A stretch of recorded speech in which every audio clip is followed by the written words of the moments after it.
अस्सलाम वालेकुम। नसरुद्दीन शाह के बाद अब इनकी बकवास सुनिए। है ये जो पहले आप आप आसमान देख रहे हैं ना, ये ग्राउंड फ्लोर है, इसके ऊपर 7 फ्लोर और है।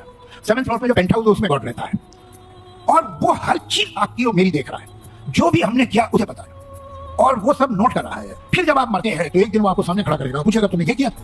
तो अगर तुम्हारी मर्जी के बिना पत्ता नहीं हिलता और सब कुछ तुम देख रहे हो, और ये जो रिलीजियस लोग हैं ये मंदिर और मस्जिद चल जाके दुआ भी मांगते हैं, मेरे बेटे को नौकरी मिल जाए, मेरी बेटी की शादी वहां पर हो जाए, तो इसका मतलब है कि ये डे टू डे लाइफ में भी इंटरफेयर करता है। तो फिर ये जो दुनिया में इतना अन्याय है, दुनिया में इतनी भूख है, इतनी बीमारी है, इतनी मजबूरी है, इतने बलात्कार हैं, इतने हत्याएं हैं, ये इसके सामने हो रहे हैं। और ये चाहे तो रोक सकता है, लेकिन ये होने देता है।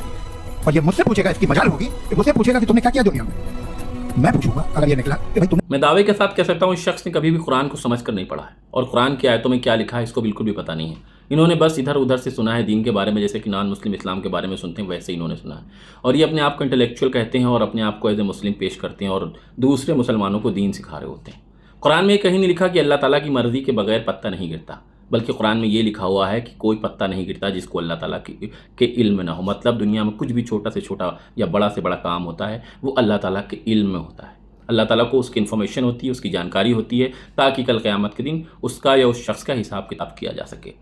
दूसरी बात ये कह रहे हैं कि अल्लाह ताला के सामने ये सब कुछ हो रहा है तो वो रोक क्यों नहीं रहा है। अल्लाह ताला नहीं रोकता है। अल्लाह ताला ने इस दुनिया को बनाया ही इसलिए कि हमको और आपको चेक कर सके, हमको और आपको आजमाने के लिए बनाया है कि कौन अच्छे काम कर रहा है और कौन बुरे काम कर रहा है। सूरह मुल्क पढ़िए आप, उसमें अल्लाह ताला ने फरमाया कि हमने मौत और ज़िंदगी को इसीलिए बनाया है ताकि देखें कि तुम में कौन अच्छा काम करने वाला है और कौन बुरा काम करने वाला है। अल्लाह ताला के सामने ही इब्लीस ने आदम अलैहिस्सलाम को जन्नत से बाहर निकलवा दिया था, लेकिन अल्लाह ताला ने नहीं रोका, क्योंकि आदम अलैहिस्सलाम का इम्तिहान चल रहा था, उनकी टेस्टिंग चल रही थी। ठीक इसी तरह से हमारी और आपकी टेस्टिंग चल रही। आज पूरी दुनिया में जो कुछ भी हो रहा है, जुल्म और ज़्यादती और जो एक दूसरे के ऊपर बम गिराए जा रहे हैं, मासूम बच्चों लोग भूखे मर रहे हैं, पूरी दुनिया के ऊपर जुल्म सितम गारतगरी की इंतहा है। ये दरअसल उनके जिनके ऊपर ये हो रहा है उनके साथ साथ ये हमारी और आपकी भी आजमाइश हो रही है कि हम लोग क्या कर रहे हैं, या जो लोग कर सकते हैं वो क्या कर रहे हैं। तो ऐसा नहीं होता है कि आपके सामने कुछ हो रहा हो तो उसमें आपकी आजमाइश नहीं है। अगर आप सड़क पे जा रहे हैं और आपके सामने किसी मजलूम या किसी मजबूर को कोई शख्स मार रहा है, कोई जालिम उसके ऊपर जुल्म कर रहा है, तो आपकी भी आजमाइश वहाँ पर हो रही है, आपकी भी टेस्टिंग हो रही है कि आप क्या करते हैं।